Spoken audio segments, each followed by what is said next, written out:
Welcome back mga katambalan, mga hot topic and issue pag-usapan natin. Update po tayo kay Barbie Fortesa kung saan nga po ay naging sunod-sunod ang mga promo, tour at endorsement nitong si Barbie.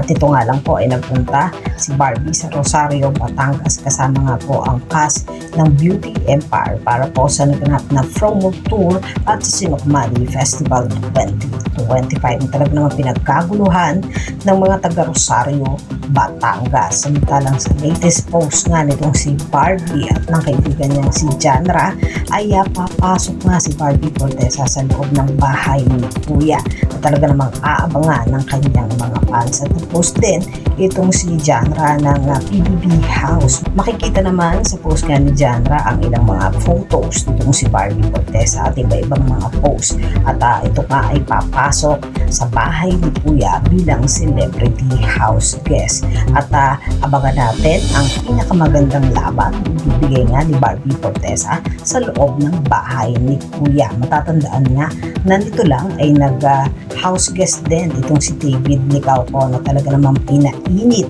ang loob ng bahay ni Kuya.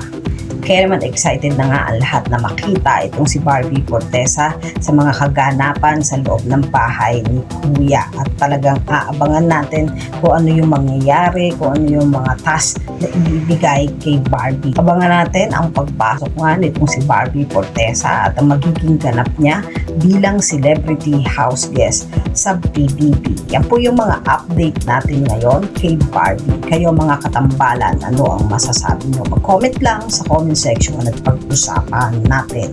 Yan ang mga hot topic and issue dito lamang sa Tambalang TV.